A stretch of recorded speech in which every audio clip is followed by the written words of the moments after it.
I call this talk today The Stories We Tell, History and Its Meaning. History is a form of storytelling, and I was famous stories, that works out well. And this is what initially brought me to the discipline. When I went to college, I wanted to be a writer. I majored in English. I wanted to tell stories. In my first semester, I took a history class called The History of Everyday People of the United States. And the professor framed his lectures narratively. Each week, he looked at a different part of one's life, from infancy to old age. And I left that class knowing that I wanted to do the same thing. I wanted to tell stories rooted in our history. So I'll start today with a story. In 1866, 1 year after the Civil War ended, a new college was beginning in a small town, Berea, Kentucky. Kentucky had not joined the Confederacy during the Civil War, but it was a state that allowed for slavery, and slavery continued to be practiced in Kentucky until the ratification of the 13th Amendment in 1865. Kentucky had been exempt from the Emancipation Proclamation signed on January 1st, 1863.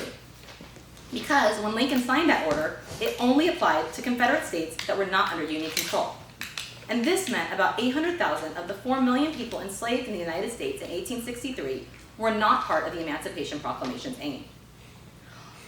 As I said, all of slavery did not officially come to an end, was not declared unconstitutional until December of 1865 when the 13th Amendment was ratified. And in Kentucky, the end of slavery had been quite contentious, and white people's attitudes towards black people reflected this. And this is important considering the college that was opening in 1866, well, what was happening in 1866 at the college. The college founder, John G. Fee, had been an abolitionist. And if you're not familiar with that term, an abolitionist in the 19th century referred to someone who did not just want slavery to end, but wanted it to end immediately. They were opposed to it because of moral grounds. Most Americans did not fall into this category. Most Northerners did not fall into this category. Less than 2% of all Americans living in the 19th century would have identified as abolitionists. Many abolitionists were black Americans. You probably are familiar with some of their names, like Sojourner Truth or Frederick Douglass, or maybe less so, that of Henry Brown. But John Fee was a white man who allied with their cause. He opposed slavery and had been working for it to come to an end since the 1840s. He was relatively unique. He had been born in Kentucky, a slave state, and had been an abolitionist working in that slave state, exiled from the community multiple times. When the war came to an end, Fee and his colleagues wanted to see slavery not just come to an end, but also to see racial hierarchies come to an end. And this too was unique, because not all white abolitionists who opposed slavery believed in racial equality. Fee believed the best way to combat racial equality, combat racism, was through education. So he set up a school to be an interracial one. He wanted black and white students to enroll together. And at this time, it's worth also noting that college was not limited to adults or young adults. Colleges included primary and secondary education as well as higher ed, so elementary and high school.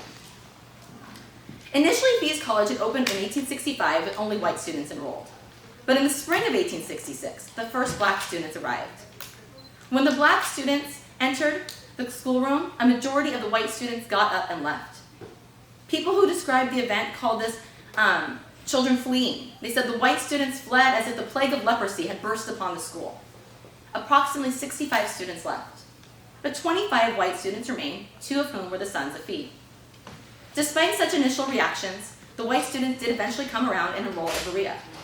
Some had no other alternative, as this was the only school in the region, and some decided to return despite their own prejudice. In the following year, the 1866-67 academic year, the school had 187 students, 96 of whom were black and 91 who were white. So this is quite a story. But the discipline of history is not just about telling interesting stories. Our stories are rooted in evidence. We cannot simply tell a story in a certain way because we wish it to be true. That's why we don't write novels and fiction, or at least call them as such.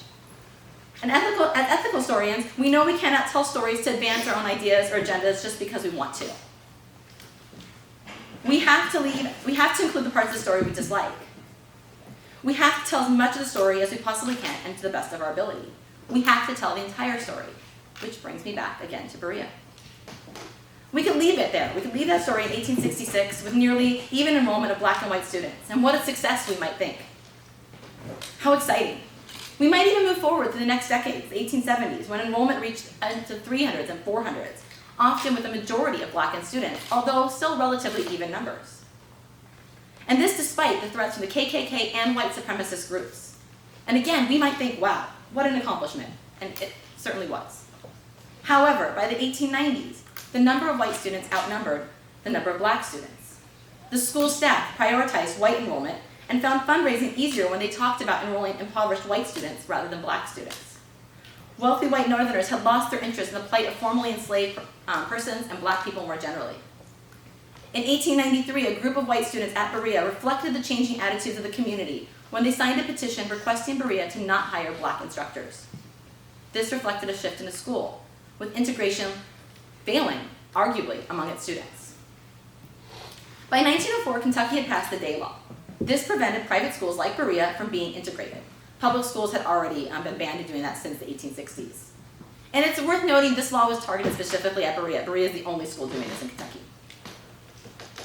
The law reflected a feeling of not just the state, but arguably the Berea community. In response, the college created the Lincoln Institute for its black student body and weekly protested the new law to no avail.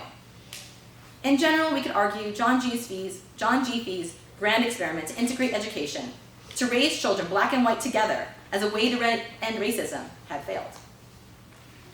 This is a story of efforts to reclaim justice in an unjust world. It is a story of flawed people. Fee and his peers were abolitionists, many of whom were white abolitionists. And they did believe racism was wrong. But their writings at times reflected that they also held these problematic views, likely subconsciously. This story demonstrates how difficult it can be to manifest change. While the original aim of the school did fail, we can consider other outcomes from it. One is the black students who graduated between 1867 and 1904 went on to become important members of their communities. For example, James Bond was the grandfather of the civil rights activist Julian Bond.